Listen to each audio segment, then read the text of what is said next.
একটা পশু যেভাবে প্রস্রাব পায়খানা করে, বনি আদমের সন্তান এইভাবে প্রস্রাব পায়খানা করে। তাহলে পশু আর বনি আদমের সন্তানের মধ্যে পার্থক্য আছে? জোরে বলেন।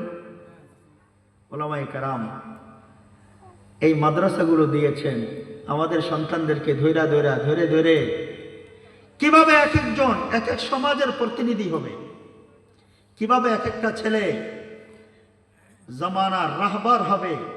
এই জন্য আমাদের সন্তানদেরকে নিয়ে ফিকির করে। এই জন্য মাদ্রাসা আমাদের কাছে আমানত। এই মাদ্রাসার সার্বিক, শুধু এই মাদ্রাসা না, যত দিনই মাহওয়াল মাদ্রাসা আছে সবগুলোকে দিল থেকে ভালোবাসা। এটা জরুরি ইমানদারদের জন্য। দারুল উলুম মঈনুল ইসলাম হাটাদারি মাদ্রাসা, নাম শুনছেন তো? জি, নাম শুনছেন?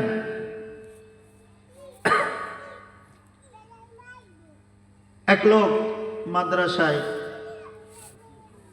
লবণ দিয়ে গেছে, শুধু লবণ দিয়ে বলছে, হুজুর সব ছাত্রদেরকে আমি ভাত খাওয়াবো এই সামর্থ্য আমার নাই, কিন্তু আমি লবণ দিয়ে গেছি, তরকারিতে যে লবণটা দেবেন এই তরকারিতে সব ছেলেরা খাবে, প্রত্যেকের পাতে আমার লবণের একটা অংশ যাবে, আমি নাজাতের উসিলা মনে করি এটাকে। সুবহানাল্লাহ বলেন না? নিয়ত। আমাদের সন্তানকে নিয়ে ফিকির কিভাবে করে দেখেন। একটা তালেবে ইলমের বাথরুম পায়খানা, এটাও দ্বীনের পরিচয় বহন করে।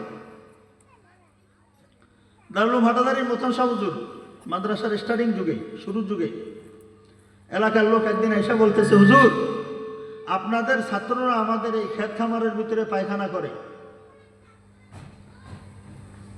তো হুজুরে কয়, আসলে ওই সময় মাদ্রাসার সংকট ছিল, বাথরুম পর্যাপ্ত ছিল না, প্রয়োজনে ছাত্ররা বাথরুমে এই জাম পড়লে তখন আশপাশে জমিতে যায় কি করতো, বাথরুম সারতো।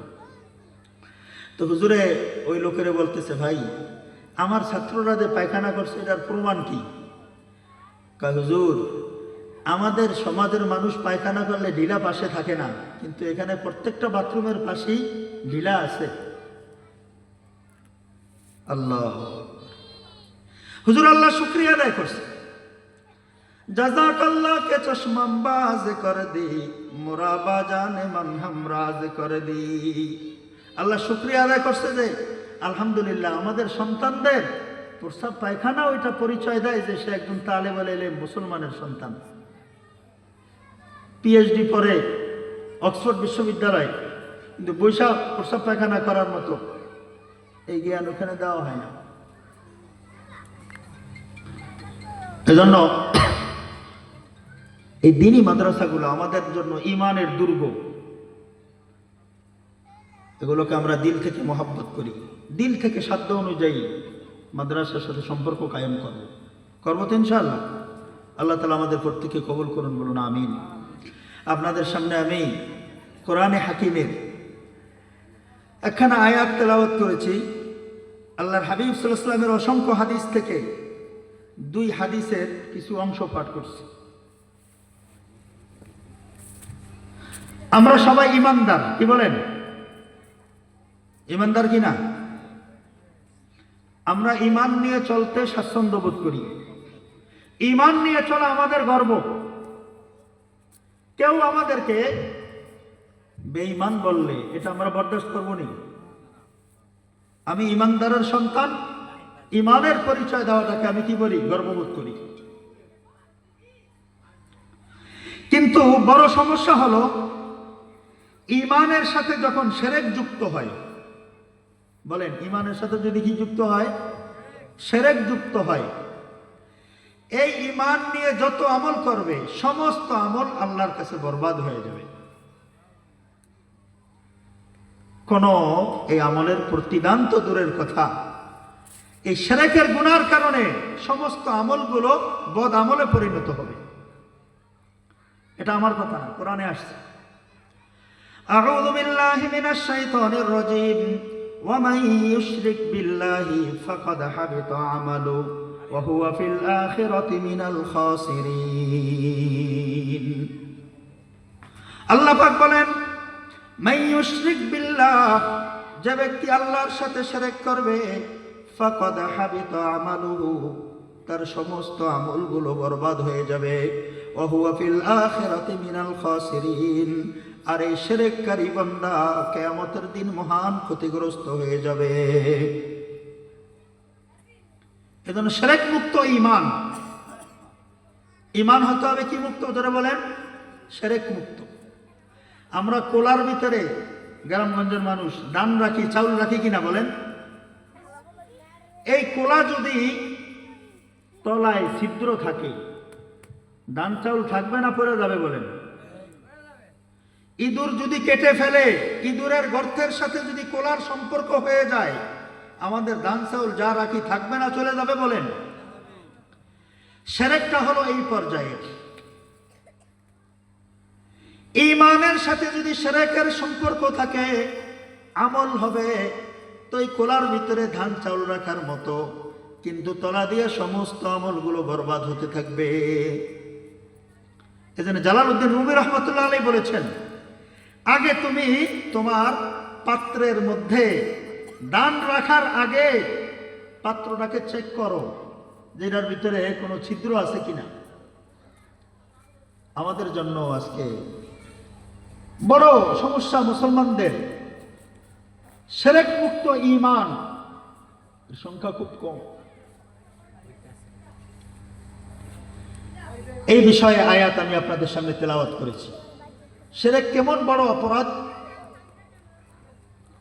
আল্লাহ রাব্বুল আলামিন বলেন, ইন্নাল্লাহা লা ইয়াগফিরু আন ইউশরাকা বিহি ওয়া ইয়াগফিরু মা দুনা যালিকা লিমান ইয়াশা। আল্লাহ রাব্বুল আলামিন কিয়ামতের দিন বান্দার সমস্ত গুনাহ মাফ করে দিবেন। ইচ্ছা করলে সব ধরনের গুনাহ আল্লাহ ক্ষমা করবেন, কিন্তু এক প্রকারের গুনাহ আল্লাহ কিয়ামতের দিন ক্ষমা করবেন না। সেই গুনাহটা হলো আইয়ুশরাকা বিহি, আল্লাহর সাথে শিরক করার যে গুনাহ আছে, এই গুনাহ কিয়ামতের দিন আল্লাহ ক্ষমা করবেন না। ওয়া মান ইউশরিক বিল্লাহি ফাকাদ দাল্লা দালালাম বাঈদা, যে ব্যক্তি আল্লাহর সাথে শিরক করবে ফাকাদ দাল্লা দালালাম বাঈদা, সে অনেক পথভ্রষ্টতার অন্তর্ভুক্ত হয়ে যাবে। হাদিসে পাকে আসছে, গুনাহের কবিরার যতগুলা সিরিয়াল আছে, টপ লেভেলের যত কবিরা গুনাহ আছে, সবার আগে যেই গুনাহের নাম আল্লাহ রাসূল বলেছেন, আকবারুল কাবাইরি আল ইশরাকু বিল্লাহ, যত কবিরা গুনাহ আছে সবচেয়ে বড় কবিরা গুনাহ হলো আল্লাহর সহিত শিরক করা। এই বাচ্চারা চুপ করো। এখন শিরক কি জিনিস একটু বোঝা দরকার না? যে কি বলেন আপনারা? আমার কথা বোঝেন তো? কে কে বোঝেন না দেখি? বুঝা আসে, মাশাআল্লাহ। একটু খেয়াল করবেন। এই অনেকে আছে বয়ান শোনার পরে বাড়িতে যায় আর কয় আজকে বয়ানটা খুব ভালো হয়েছে। কি বয়ান হয়েছে? এটা কোথারই না, কিন্তু বয়ান ভালো হয়েছে, আজকের ওয়াজ খুব কি ভালো হয়েছে। এই ধরনের চিন্তা ভাবনা না ভাই।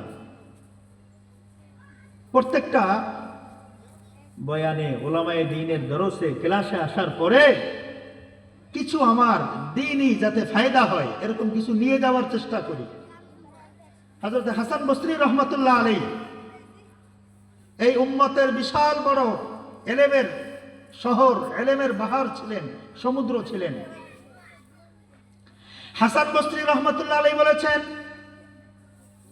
আন-নাসু কুল্লুহুম হালকা ইল্লাল আলিমুন ওয়াল আলিমুনা কুল্লুহুম হালকা ইল্লাল আমিলুন ওয়াল আমিলুনা কুল্লুহুম হালকা ইল্লাল মুখলিসুন ওয়াল মুখলিসুনা আলা খাতারিন আযীম।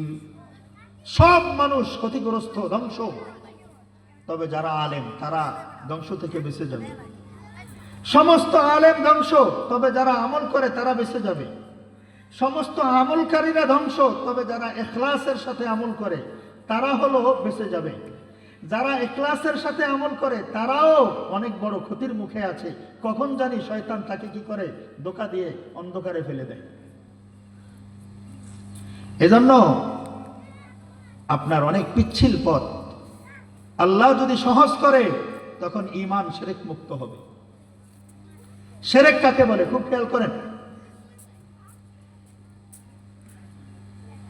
শিরকের ব্যাখ্যায় মুফতি শফি রহমতুল্লাহ আলাইহি বলেছেন, ইবাদতে আনুগত্যে, বলেন কি বলছি, ইবাদতে আনুগত্যে, ইবাদতে আনুগত্যে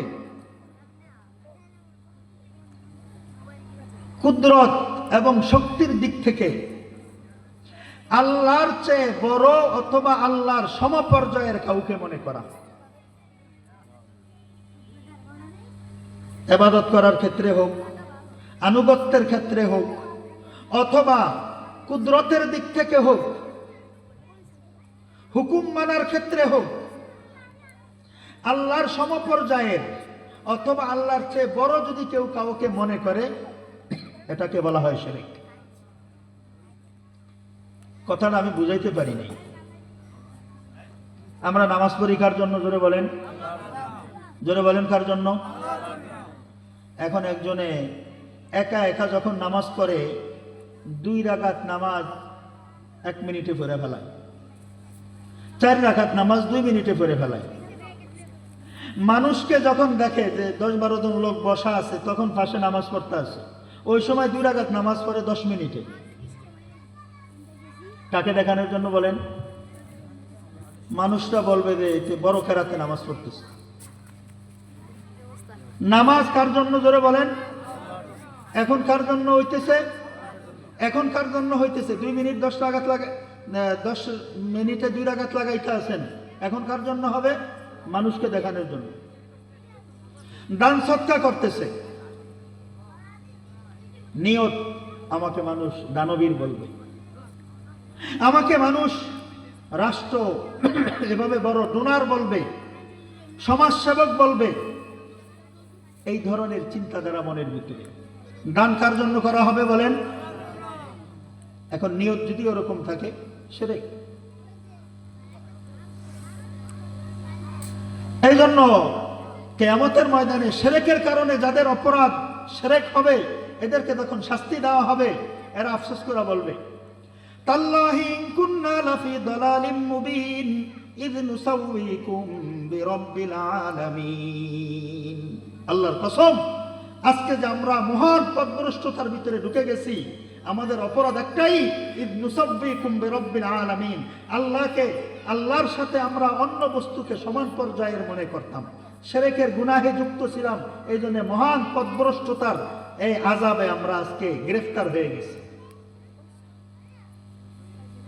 এই জন্য ইবাদত কার জন্য? জোরে বলেন। কালিমায়ে তাইয়্যিবা পারেন থেকে একটু হাত উঠান তো। কালিমায়ে তাইয়্যিবা, লা ইলাহা ইল্লাল্লাহু মুহাম্মাদুর রাসূলুল্লাহ।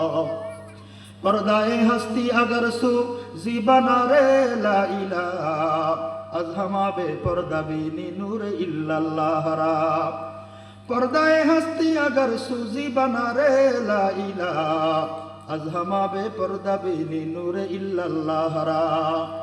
যদি আমি লা ইলাহা ইল্লাল্লাহর যেই উদ্দেশ্য এটাকে অন্তরে ধারণ কইরা দুনিয়ার সব বস্তুকে জ্বালাইয়া দেই, তখন সবচেয়ে আলোকিত নূর মনে হবে আল্লাহর নূর। আল্লাহর সামনে নিজেকে সঁপে দেওয়া, এটা হবে সবচেয়ে আসান জিনিস। এজন্য ভাই, শিরক মুক্ত ঈমান। সাহাবারা কত ভয় পাইতেন দেখেন। আল্লাহর নবীর এক সাহাবী ছিল হযরতে আবু হুরায়রা রাদিয়াল্লাহু আনহু। নাম শুনছেন? কি নাম? আবু হুরায়রা রাদিয়াল্লাহু আনহু। মূল নাম হলো আব্দুর রহমান ইবনে সখর। আরেক রাওয়ায়াত আছে আব্দুর রহমান ইবনে আমর, আরো বিভিন্ন রাওয়ায়াত আছে। আবু হুরায়রা রাদিয়াল্লাহু আনহু এই নামটা কেন হলো আছে কিতাবে বিবরণ আছে, সেদিকে যাব না। আবু হুরায়রা রাদিয়াল্লাহু আনহু দেখেন, হাদিসের কোন কিতাব এমন পৃষ্ঠা নাই যেখানে আবু হুরায়রার থেকে হাদিস নাই। আবু হুরায়রা রাদিয়াল্লাহু আনহু একবার ঘরের ভিতরে একা একা বসে তেলাওয়াত করতেছিলেন, কোরআন তেলাওয়াত করতেছিলেন। তো হঠাৎ ওনার দরজা ঠেলা দিছে একটা লোক। দেওয়ার পরে ওনাকে দেখছে যে উনি কোরআন তেলাওয়াত করতেছেন। তা আবু হুরায়রা রাদিয়াল্লাহু আনহুর অন্তরে একটু খুশি আসছে। খুশি হয় না? আমি যদি একটা ভালো কাজ করি, একটা লোক দেখলে নিজের কাছে ভালো লাগে না? কি আপনার কথা বোঝেন না? আপনি নামাজ পড়তেছেন, তেলাওয়াত করতেছেন, একটা লোক দেখে ফেলছে আপনাকে, মনে মনে ভালো লাগে কিনা? আবু হুরায়রা রাদিয়াল্লাহু আনহু আল্লাহ নবী সাল্লাল্লাহু আলাইহি ওয়াসাল্লামের কাছে যায় বলতেছেন, ইয়া রাসূলুল্লাহ, আমার তো এভাবে তেলাওয়াতরত অবস্থায় এই লোকটা দেখার পরে আমার অন্তরে একটু ভালো লাগছে, এটার দ্বারা কি শিরকের কোনো গুনাহ হবে না ইয়া রাসূলুল্লাহ?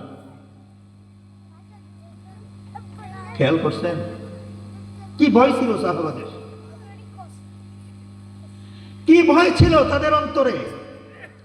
ইয়া রাসূলুল্লাহ, আমি যে তেলাওয়াত করতেছিলাম, একা একা রুমের মধ্যে তেলাওয়াত করতেছিলাম, কিন্তু হঠাৎ আমাকে দরজা ঠেলা দিয়ে একটা লোক দেখে ফেলেছে, আমার অন্তরে একটু ভালো লেগেছে। ইয়া রাসূলুল্লাহ, এই যে ভালো লাগার কারণে কি শিরকের কোনো গুনাহ হবে কিনা? আল্লাহ নবী সাল্লাল্লাহু আলাইহি ওয়াসাল্লাম বললেন, আবু হুরায়রা, তোমার ভয় পাওয়ার কোনো কারণ নাই।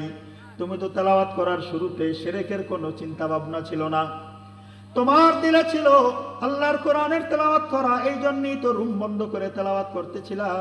হঠাৎ একটা লোক তোমার অনিচ্ছায় তোমাকে দেখে ফেলছে, যার কারণে তোমার অন্তরে ভালো লাগছে, অসুবিধা নেই, এটার দ্বারা শিরক হবে না। তিলকা আজিলু বুশরাল মুমিন, এটা হলো একজন ইমানদারের নগদ পুরস্কার, যে আল্লাহ তাকে ভালো কাজে মানুষকে দেখিয়ে দিয়েছেন। কিন্তু আগ থেকে যদি উদ্দেশ্য থাকে আমার তেলাওয়াত মানুষ দেখুক, আমার সুর মানুষে শুনুক, আমার এভাবে দান সদকা মানুষ দেখুক, কিন্তু শিরকের গুনাহ হবে। ফাজালে আমাল যে কিতাব আছে, শাইখুল হাদিস আল্লামা জাকারিয়া রাহমাতুল্লাহ আলাইহি এই ইখলাসের অধ্যায়ে এই হাদিস নিয়ে আসছে, কিয়ামতের দিন তিন শ্রেণীর মানুষকে আল্লাহ প্রথমে ডাকবেন, আলেম, মুজাহিদ, দানবীর, তিন শ্রেণীকে ডাকবেন। ডেকে জিজ্ঞেস করবেন, এই দানশীল, কেন দান করেছো? কি নিয়ে আসছো আজকে? এ মুজাহিদ, কি নিয়ে আসছো? এ আলেম কারি, কি নিয়ে আসছো? এক একজন উত্তর দিবে, ইয়া আল্লাহ, আমি তো আপনার সন্তুষ্টির জন্য সব মাল সদকা করে দিয়েছি। আলেম বলবে, আল্লাহ, আপনাকে সন্তুষ্টির জন্য আমি ইলম শিখেছি। মুজাহিদ বলবে, আল্লাহ, আপনার সন্তুষ্টির জন্য আমি আমার জীবন দিয়েছি। আল্লাহ পাক বলবেন যে তুমি মিথ্যাবাদী, তুমি আলেম হয়েছো, মানুষ তোমাকে অনেক সুনাম সুখ্যাতি দিবে। মুজাহিদ, তুমি বীর খেতাব পাওয়ার জন্য জিহাদ করেছো। দানবীর, তুমি ডোনার দান করেছো মানুষের এভাবে বাহবা পাওয়ার জন্য। আমাকে পাওয়ার জন্য কোনো আমল করে নাও, সোজা চলে যাও, সোজা জাহান্নামে চলে।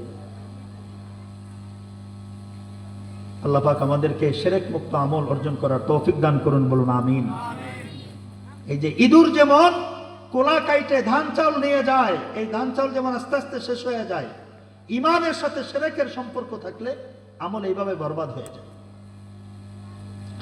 এজন্য আল্লাহ রাসূল সাল্লাল্লাহু আলাইহি ওয়াসাল্লামের প্রিয় সাহাবী হযরত মুআয বিন জাবাল রাদিয়াল্লাহু আনহু, যাকে ইয়ামানের গভর্নর বানিয়ে আল্লাহর রাসূল প্রেরণ করেছিলেন, মুআয বিন জাবাল রাদিয়াল্লাহু আনহুকে ইয়েমেনের গভর্নর বানিয়ে যখন রাসূল প্রেরণ করেছেন, রাসূল সাল্লাল্লাহু আলাইহি ওয়াসাল্লাম মুআয বিন জাবালকে জিজ্ঞেস করেছিলেন, বিমা তাকজি ইয়া মুআয, মুআয, তুমি যে ইয়েমেনে গিয়া গভর্নরের দায়িত্ব পালন করবা, কি দিয়া ফয়সালা করবা?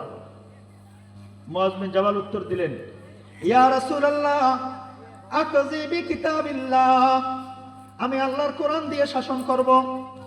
ক্বালা ফা ইল্লাম তাজিদ ক্বালা বিসুন্নতি রাসূলিল্লাহ। মুআয বিন জাবালকে রাসূল দ্বিতীয় প্রশ্ন করলেন, যদি কোরআনে এই সমস্যার সমাধান না পাও, কি দিয়ে শাসন করবে?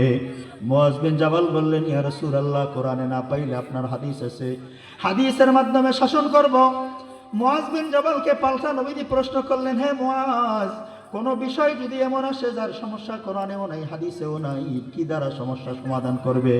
মুআজ বিন জাবাল বললেন, ইয়া রাসূলুল্লাহ আজতাহিদু বিরাই, আমি আমার ইজতিহাদের মাধ্যমে ফয়সালা করব। কোন নতুন সমস্যা সামনে আসছে, কোরআন সুন্নাহর ভিতরে আমি গবেষণা করব, কোরআন সুন্নাহর নির্যাসের আলোকে ইজতিহাদের মাধ্যমে আমি ফয়সালা করে দিব, মুসলমানদের সমস্যার সমাধান হয়ে যাবে। সুবহানাল্লাহ বলেন না মিয়া? এই পর্যায়ের সাহাবী ছিল মুআজ বিন জাবাল। আল্লাহর নবী সাল্লাল্লাহু আলাইহি ওয়াসাল্লাম মুআজ বিন জাবালকে 10টা বিষয় উপদেশ দিয়েছিলেন। মুআজ বিন জাবাল বলেন, মিশকাত শরীফের হাদিস, মুসনাদে আহমদ ইবনে হাম্বলের হাদিস, মুআজ বিন জাবাল বলেন, আওসানি রাসূলুল্লাহ সাল্লাল্লাহু আলাইহি ওয়াসাল্লাম বিআশরি কালিমাত। আল্লাহর নবী সাল্লাল্লাহু আলাইহি ওয়াসাল্লাম আমাকে 10টা বিষয়ে ওসিয়ত করেছিলেন। কয়টা বিষয় জন্য বলেন? 10টা বিষয় ওসিয়ত করেছিলেন। ওসিয়ত কারে বলে? মানুষ মারা যাওয়ার আগে জীবনের আর আশা নাই, জীবনের আর আশা নাই, বেঁচে থাকবে কি থাকবে না, এই অবস্থায় সন্তান ঘরে ডাকে, ওয়ারিশ ঘরে ডাকে, ডাইকা কি কয়, বাবা একটা কাগজ কলম লও, আমার কিছু কথা আছে একটু লিখতে হবে, কয় কি না বলেন? এটারে বলে কি? ওসিয়ত। একটা হলো সাধারণ নির্দেশ, এই কাজটা করো, আরেকটা হলো কাগজে কলমে লেখা নিজের জীবনের শেষ ইচ্ছাটা লেখা যায়, এটারে বলে কি? ওসিয়ত। ওসিয়তের গুরুত্ব বেশি। মুআজ বিন জাবাল বলেন, আওসানি রাসূলুল্লাহ সাল্লাল্লাহু আলাইহি ওয়াসাল্লাম বিআশরি কালিমাত। আল্লাহর নবী সাল্লাল্লাহু আলাইহি ওয়াসাল্লাম আমাকে 10টা বিষয় উপদেশ দিয়েছিলেন। এই 10টা বিষয়ের মধ্যে প্রথম যেই বিষয়টা আল্লাহর নবী বলেছেন, লা তুশরিক বিল্লাহি শাইআ। ও মুআজ, জীবনে কখনো শিরকের গুনাহ করবা না, আল্লাহর সাথে কাউকে শিরক করবা না। মুআজ, যদি এই শিরক করার জন্য তোমাকে কেউ বাধ্য করে, এমনকি ওয়াইন কুতিলতা ওহুররিকতা, তোমাকে হত্যা করার ডিসিশন নেয়, তোমাকে জ্বালিয়ে দেওয়ার সিদ্ধান্ত নেয়, এমন বড় ধরনের সিদ্ধান্ত যদি কেউ নেয়, মুআজ জীবনে কখনো লা তুশরিক বিল্লাহ, আল্লাহর সাথে কখনো শিরক করবা না। কথা বোঝেন আপনারা? আল্লাহ নবী বলেন, তোমাকে যদি জ্বালিয়ে ফেলানোরও নির্দেশ আসে, তোমাকে যদি হত্যা করে ফেলারও নির্দেশ আসে, মুআজ হত্যার সামনে, জ্বলিয়ে যাওয়ার সামনে তুমি কখনো ঈমানকে বিক্রি করবা না এবং শিরকের গুনাহে জড়াবা না। মুআজ, তোমার প্রতি আমার বিশেষ ওসিয়ত হলো এটা। কথা বলছেন নি ভাই? কিয়ামতের ময়দানে আল্লাহ রাব্বুল আলামিন বিভিন্ন মানুষকে ডাকবে যারা শিরকের গুনাহে জড়িত। নাইকা বলবে, আজকে অমুকের কাছ থেকে তুমি প্রতিদান নিয়ে আসো। তাই রাসূলুল্লাহ, ইয়া আল্লাহ, সে আমার প্রতিদান কিভাবে দিবে? আজকে সেই তো আসামি। না, তুমি তো তাকে দেখানোর জন্য ইবাদত করেছিলে। চলে বলেন নাউযুবিল্লাহ। ওয়া ইয়াউমা ইউনাদিহিম ফায়াকুলু আইনা শুরাকাই আল্লাযীনা কুনতুম তাযউমুন। আল্লাহ রাব্বুল আলামিন কিয়ামতের দিন যারা শিরকের গুনাহ করেছিল তাদেরকে ডাকবে, ডাইকা বলবে, এই তুই যে অমুককে দেখানোর জন্য, অমুককে সন্তুষ্ট করার জন্য নেক আমল করেছিলে, আমার সেই অংশীদাররা কোথায়? তাদেরকে ডেকে নিয়ে আসো, তারা তোমার প্রতিদান দিবে আজকে। নাউযুবিল্লাহ বলেন না?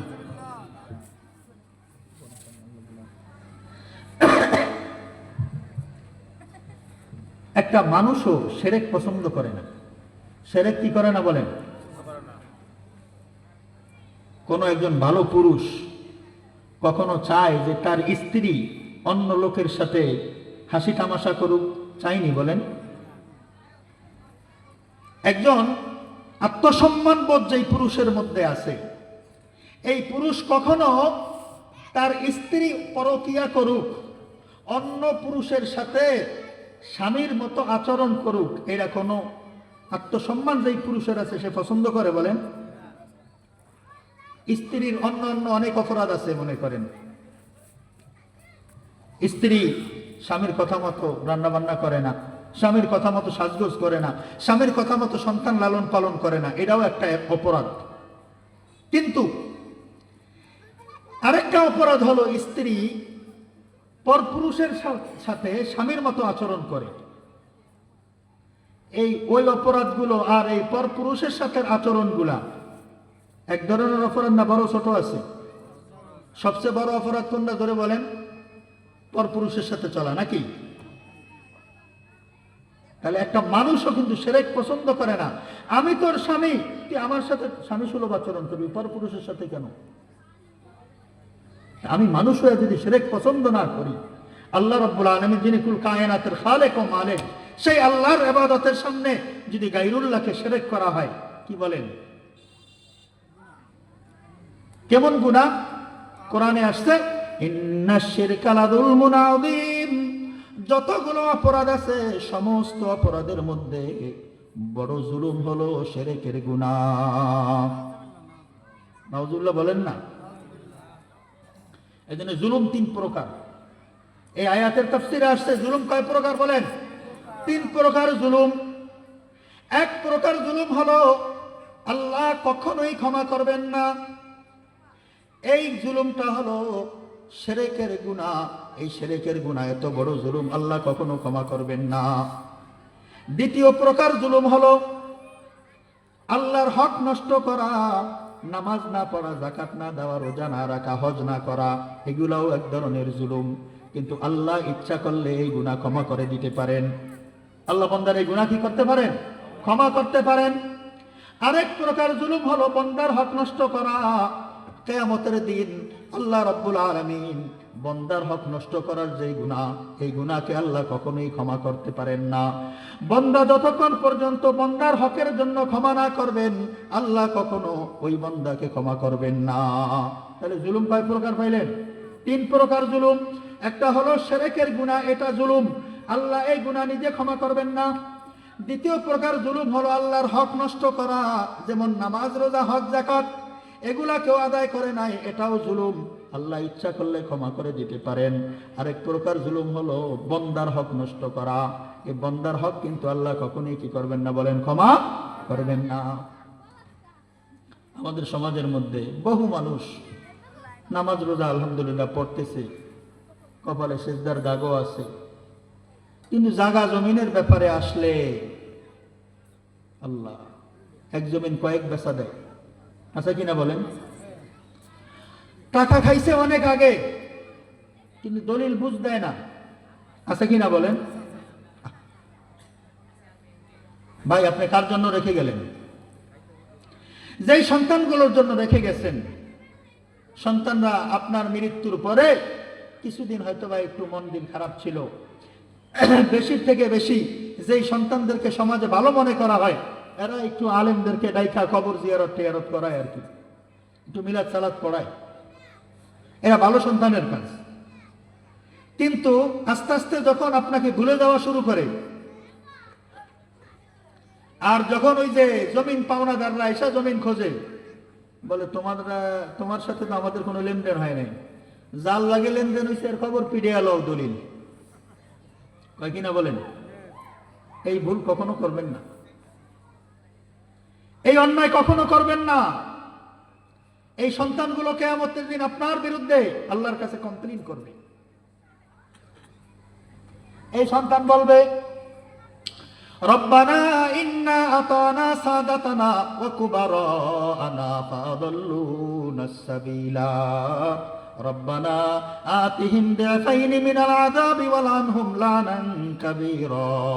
আল্লাহ আমাদের কোনো অপরাধ নাই, আমরা তো আতানা সাদাতানা ওয়া কুবারানা, আমাদের ফ্যামিলির বড় যে আছিল, আমাদের ফ্যামিলির গার্ডিয়ান যে আছিল, তার অনুসরণ করেছি, উনি যেইভাবে কাজ করে গেছে আমরা তার আনুগত্য করেছি। আল্লাহ তাদের আনুগত্য করতে গিয়া আমরা পথভ্রষ্ট হয়েছি। রব্বানা আতিহিম দিফাইনি মিনাল আযাব, আল্লাহ আজকে তাদেরকে ডাবল শাস্তি আপনি দেন, ওয়াল আনহুম লানান কাবীরা, আর এদের উপর আপনি বড় অভিশাপ প্রেরণ করুন। তাহলে আপনি সন্তানের জন্য রাইখা গেছেন, আপনার বিরুদ্ধে অভিযোগ দিবে কে আল্লাহর কাছে? সন্তান। এই ভুল কখনো করবেন না ভাই। লেনদেনের স্বচ্ছতা ইমানের অবিচ্ছেদ্য অংশ। হাদিসে আসছে عن النعمان بن البشير رضي الله تعالى عنه قال قال رسول الله صلى الله عليه وسلم الحلال بين والحرام بين وبينهما مشتبهات لا يعلمهن كثير من الناس فاتق الشبهات ألا وإن لكل ملك حما ألا وإن حمى الله محارمه আল্লাহ নবী সাল্লাল্লাহু আলাইহি ওয়াসাল্লাম বলেছেন আল হালালু বাইয়িনুন ওয়াল হারামু বাইয়িনুন, হালাল হারাম দুইটা জিনিস স্পষ্ট। ওয়া বাইনাহুমা মুশতাবিহাতুন, এই হালাল হারামের মধ্যখানে সন্দেহজনক একটা বিষয় আছে। হালাল না হারাম সন্দেহ জাগতেছে। আল্লাহ নবী বলেন হালাল হারাম তো মান্য চলবাই, ফাত্তাকিস শুবহাত, এমন কি সন্দেহজনক বিষয়ও তোমরা এড়িয়ে চলো। যেখানে সন্দেহ আসবে যে হালাল না হারাম, ওখানে এই সন্দেহের বিষয়গুলাকে এড়িয়ে চললে কখনো হারামে নিজে লিপ্ত হবা না। তাহলে সন্দেহ থেকে বাঁচার কথা বলছে। পরের হক নষ্ট করা এটা যে হারাম কাজ করেছি এটা তো পাগলেও বুঝবো, বুঝবো কিনা বলেন? কিন্তু জমি দেয় না, ওয়াদা ঠিক রাখে না, জমিন ঠেলে। দুই হাত যদি বাড়ানো যায়, নতুন একজন ক্রেতা আলেম মানুষ, দিন ধর্ম মান্য চলে, সাধারণ মানুষ আপনার ফাঁসে জায়গা কিনছে, ঠেলিয়া বেড়ারে 3 হাত দূরে সরে দেয়, আছে কিনা বলেন? দাগের সুতা দেখায়, জরিফের সুতা দেখায়, বিভিন্ন সুতা মোতা দেখে কি করে, এই লোকটাকে হয়রানি করে। ভাই আল্লাহর রাস্তায় কই, আপনার আমার হায়াত আল্লাহর কাছ থেকে নির্ধারিত। যতটুকু রিজিক আপনার আমার বরাদ্দে আছে, 1 কিঞ্চিত পরিমাণও এর চেয়ে বেশি ভোগ করার কি নাই, সুযোগ নেই। আপনারা হয়তো আমার কথায় কষ্ট পান যে হুজুরে আমাকে এই সমস্যা জানে কেমনে। এক ইমাম সাহেব অনেক বড় আলেম, মসজিদে বয়ান টয়ান করে না, অনেক বড় আলেম, তো বয়ান করে না। ওনার এক বন্ধু গেছে ওনার মসজিদে নামাজ পড়তে একদিন। কি দোস্ত তুই এত বড় আলেম বয়ান করস না কা? কি বয়ান করবো? আমি যেদিন এই মসজিদে ইমামতি নিয়োগ হয়েছি, আমি প্রথম দিন সুদ সম্পর্কে আলোচনা করছি। বয়ান শেষ করে নামাজ পড়ে আমি রুমে আসছি, সভাপতি আইসা কয়, ইমাম সাহেব আপনি এই মসজিদে আয়া হারেন নাই, আমি সুদ খাই আপনারা বলছে কে? কোন আমি সুদ খাই এটা আপনারা বলছে কে? ইমাম সাহেব তো আশ্চর্য, কি রে, আমি তো কোরআন সুন্নাহ থেকে স্বাভাবিকভাবে সুদের আলোচনা করছি, এখন সভাপতির গায়ে লাগা গেছে। দ্বিতীয় সপ্তাহে পর্দা সম্পর্কে বয়ান করছে। কি সম্পর্কে বলেন? সেক্রেটারি আইসা করতেছে, ইমাম সাহেব আমার মেয়ে পর্দা করে নাই, আপনারা কইছে কে? আপনি আয়া হারেন নাই, এই আমি সেক্রেটারির বিরুদ্ধে বয়ান করা শুরু করছেন। কথা বুঝতে পারছেন নি ভাই? ওলামায়ে কেরাম এই যে আমাদেরকে 2-4টা কথা বলে, হয়তোবা দিলে অনেক সময় খারাপ লাগে, কিন্তু খতিয়ে দেখলে যে ওলামায়ে কেরামের এই বয়ানগুলো হতে পারে আপনার আমার অতীতে যত ভুল করেছি, পরের হক নষ্ট হয়েছে, এগুলা থেকে বেঁচে যাওয়ার একটা মাধ্যম হতে পারে। কথা বোঝা আসছে নি ভাই? হাকিমুল উম্মাহ থানবী রহমতুল্লাহ আলাইহি কিতাবে ঘটনা লিখছে। এক এলাকায় এক মহিলা ছিল, সৎমা। এই সৎমা তার এই সৎ ছেলেকে খুব আদর করত, সবসময় কোলে করে রাখত। কিন্তু নিজের একটা ছেলে ছিল, ওই ছেলেকে এক মুহূর্তের জন্য কোলে নিত না। সমাজের মধ্যে খুব সুনাম হয়ে গেছে মহিলার, যে এই মহিলা তার সৎ ছেলেকে এত সুন্দর করে কোলে রাখে, এক মুহূর্তের জন্য মাটিতে রাখে না।